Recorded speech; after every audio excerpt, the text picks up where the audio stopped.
Terima kasih. Kemudian ada Pak Biasvan, kalau pribadi good looking, pilih-pilih itu gimana Ustaz? Kepada si A ya good, tapi kepada si B tak good. Tak good sama sekali, alias perlakuannya tak sama kepada orang. Ini terkait dengan perlakuan terhadap orang ya Ustaz. Mungkin ada yang bisa dikomentari Ustaz ini. Iya, kalau yang orang pertama dan orang kedua itu masuk ke dalam kesibukan kita itu untuk kepentingan yang sama ya. Misalnya kepentingan untuk hadir di dalam majelis taklim kita atau kelas training kita ya. Tetapi perlakuan kita beda hanya gara-gara yang satu itu sekedar penampilan fisiknya bagus, yang satu tidak, itu tentu tidak adil buat kita ya. Karena Rasulullah SAW kan pernah ditegur oleh Allah ketika Allah menurunkan surah Al-Basa itu Mas Ziyad ya. Abdullah ibnu Ummi Maktum yang buta, jadi nggak enak dilihat ya, buta. Kemudian datang, buta, miskin, dan dari kelas ini dia ingin bertanya agama. Tetapi Nabi itu bermuka masam dan menghadapkan wajahnya melayani tokoh-tokoh terkemuka Mekah yang harapan beliau kalau itu didakwai dan berhasil akan berbondong-bondong maksudnya. Tetapi Allah menegur sikap Rasulullah SAW yang seperti itu. Saya pikir apa yang dilakukan oleh Rasulullah dalam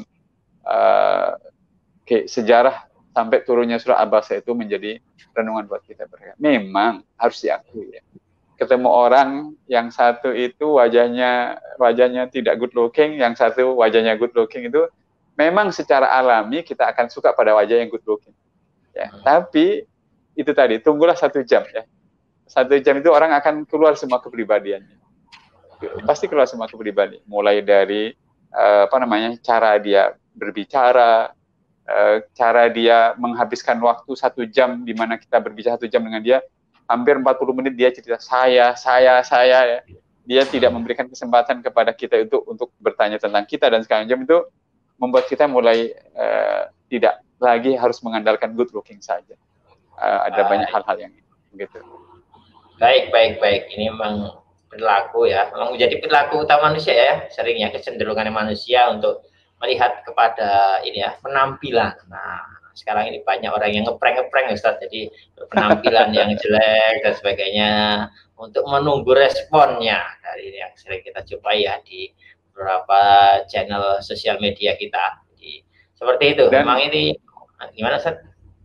Dan memang dalam sejarah Islam, dalam sejarah orang-orang non-Muslim itu ada orang-orang baik, tetapi penampilannya itu memang tidak bagus ya, karena mungkin mohon maaf wajahnya mungkin tidak ganteng, dia juga punya baju yang tidak ini, tapi kepribadiannya, hidupnya, dedikasinya, perhatiannya kepada orang ini sangat luar biasa.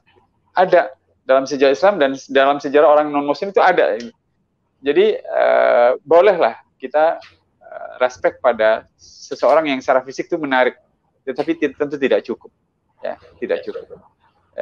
Tetapi agama ini kepada ayah, kepada ibu, kepada kakak, kepada guru, dosen, pendakwah, trainer yang ingin mengajakkan kepada kebenaran, ya, setelah dirinya baik akhlaknya, baik kepribadiannya dan segala macam, begitu dia tampil di hadapan orang-orang yang itu dia harus enak dipandang ya. Enak dipandang karena datang tepat waktu, yang kedua enak dipandang kalau ngobrol itu juga menyenangkan dan segala macam. Apalagi pakaiannya itu bagus, orang akan suka. Iya, memang secara secara natural, secara alami begitu.